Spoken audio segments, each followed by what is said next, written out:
Good afternoon. It is. It's what I'm always curious about is that whole thing about right livelihood or Dharma.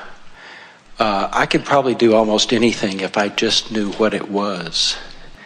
I never seem to fully get the level of satisfaction that's probably available in any of the different occupations that I've had, and I've had many.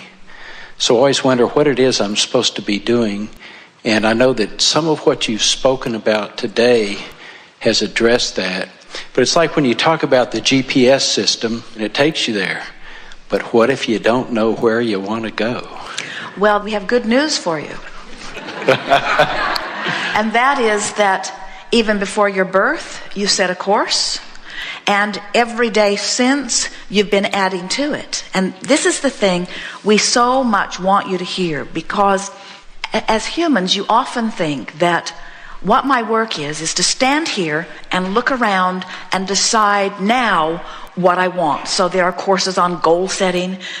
In fact, even when we talked about the science of deliberate creation, it's sort of the way many people addressed creating their own experience. It was like, so here I am, I need to create my own experience, and I need to do it now.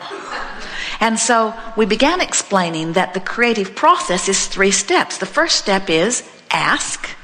The second step is source answers. And the third step is you must let yourself be a match to what you've asked for, or let yourself be a match to the answer.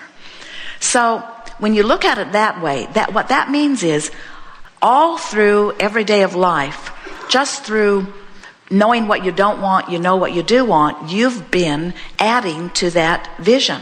For example, when someone is rude to you, you want people to be nicer. When you're rude to someone, you want to be nicer. When you feel insecure, you want to be secure. When you don't have enough of something you want more of it. When you're feeling a little confused, you want clarity. When you feel like your physical body is not up to its stamina that you want more stamina. So all day, every day, in ways that we can't even find enough words to describe, you've been doing that asking.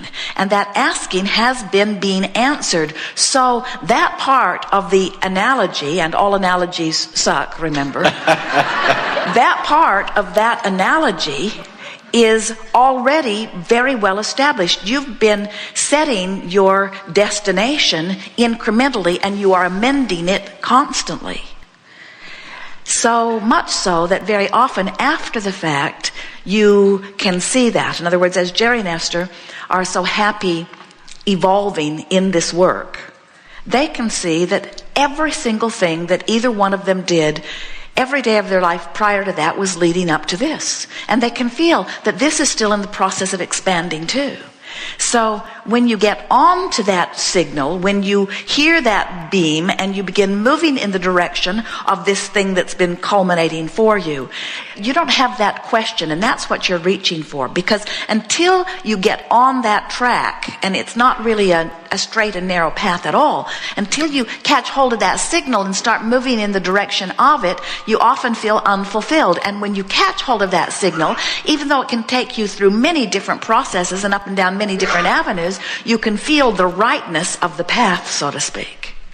You see, we would not say ever about you or about Esther or about anybody that anything that you ever lived was off your path, because everything that you have lived has created the path, has created the desire. So now, with a little extra emphasis on chilling and flowing and letting go of the oars, that path shows up bright and vivid.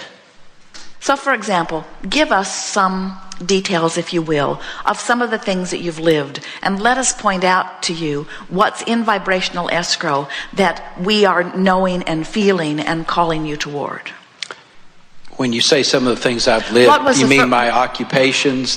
Because that is the basis of this question, yes. What was your first employment that you recall? The first job I ever had was a summer job picking tomatoes for a farmer in East Texas. And how did you like that? I didn't like that very much. It was very hard work, and I was the only white person who worked there, and they all threw tomatoes at me every day. So out of that experience, what you contributed to vibrational escrow was you wanted employment that utilized a larger part of your being. That while you enjoy what is physical, you also really enjoy applying your mind. And the repetition of that experience was not so satisfying. You wanted something that you could apply more of yourself in an ongoing, expanding way.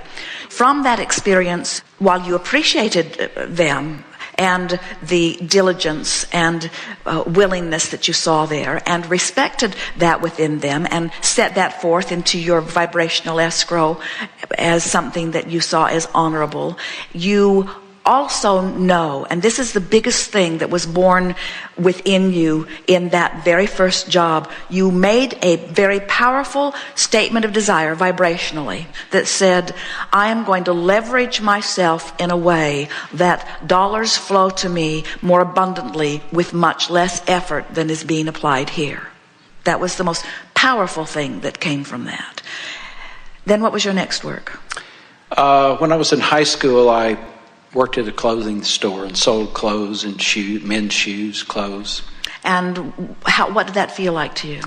It felt pretty good at the time because it was a very cool job to have in the middle 60s, but I wasn't too enamored with the idea of trying to sell people stuff that I didn't want to wear myself. So from that, what you put into vibrational escrow was an understanding that there are all kinds of people who want all kinds of different things, and that the diversity is what makes the world go round.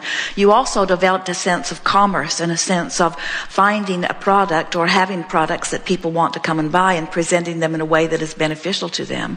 The biggest thing that it feels to us that you derived from that experience was a recognition that it's a big world and lots of things make the world go round, and that you were going to be more particular about the way you applied yourself if you had anything to say about it. Yes. Then what? Then after that, in the early 70s, I was involved in natural food business. Owned a whole grain bakery and natural food stores.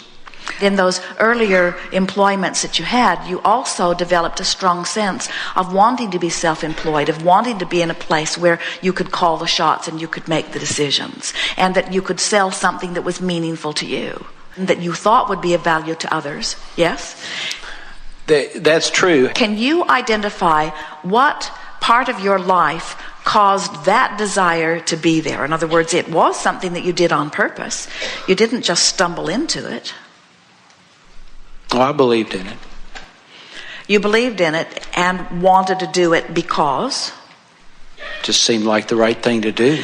And so are you following our train of thought here? It seemed like the right thing to do because what did it answer? It answered the idea of you getting to choose. It answered the idea of you getting to set the agenda, of you getting to decide what you sell, of you getting to be the persuader. It also gave you an opportunity to understand that it is a big world, it is a diverse world, and different people want different things. Now, you launched a stronger rocket of desire to find something that was appealing to a larger segment of the population. Then what did you do next? I went into the real estate business. Property management and development, commercial development. Are you getting the sense of what we're talking about? How everything that you live and every bit of life that you live contributes to this vibrational escrow. So as you follow the theme of your own story, are you beginning to see how many very good vibrational conclusions you came to as a result of all of those things that you were living? You don't want to work hard. You don't want your action to be the reason that things come to you. You don't want to work by somebody else's timetable and by somebody else's standards. You don't want to sell something that you don't believe in. You want to find something that is mutually beneficial, both for the seller and for the buyer. In other words, can you feel how your path has been unfolding? Yes, and I like the affirmation as you're giving it to me for that. That's putting all of that in a concise and clear context yes. For me. I guess my struggle with it all is that it never seemed very financially rewarding. It never seemed very easy. It never seemed that people really wanted what I had. It always seemed to be a lot of struggle and effort involved in all of these occupations. So now, looking back and acknowledging that, and maybe it felt that way as it was unfolding, and maybe it feels that way now. So now what's that synthesizing of life putting into vibrational escrow? In other words, I'm wanting greater ease. I'm wanting to understand how all of this works. I'm wanting to understand the power of attraction. So now you have found the real estate that you know that many people want, that is sort of open-ended in terms of where you can go with it. So what now? Well, we had that big real estate crash in the middle 80s. Then I became a lobbyist. Tell us more. I enjoyed that for a while because I had a lot of success, and I always represented projects that were win-win, where the community won, the developer won. In other words, the elected official, everybody felt like they got a win. So that went well for a while, and then kind of the political landscape changed, and that game didn't seem like a good game to play anymore. And then I started a hot air balloon company. Well, now, and is that where you are now, or is that? Oh no, did that go the way of the wind? That went the way of the wind. All right, so now we want to give you a fuller version of your experience. So you began with an attitude of working hard and being willing to, only to understand that you weren't a really good worker in comparison with some others, so much so that they threw tomatoes at you. That's right. And from that came a very strong desire to work indoors where it's cool and where it was easier and where it just felt better to your physical body. And from that came a strong desire to be self-employed and to be able to call some of your own shots. And from that came ideas for some businesses that your energy wasn't completely lined up with because you did not know about that then. So you just kept adding more to your vibrational escrow. And then you saw enough about life to realize that there were a lot of people who had a lot of money, and you wanted to get in on the game of moving the money into places where it could be beneficial. And then you felt the corruption in all of that, and the discord in all of that, and the really, really hard work. In other words, it was even more hard work to make something happen in that arena and get less done than it was out there in the tomato patch earlier on. And so then from that, you went to wanting something more whimsical, something that was more freeing, something that just felt better. In other words, can you feel how everything that you've lived has contributed a big piece? You see, the reason that you're not following this story with the enthusiasm that we are is because we can see the results that stand now in vibrational escrow. In other words, we see vividly the expanded you as a result of everything that you've lived. And we know that if you could get a full view of the expanded you that exists as a result of everything that you've lived, you would not want to undo one piece of any of it because of the contribution it has made to who you are. And everything that we are hearing from you sounds to us like your request of some information about how you can close that gap and be that person that you've become. You're not putting it into those words because you've not seen it in that way, but that literally is the pulling that you feel inside. Did we get there for you? Yes.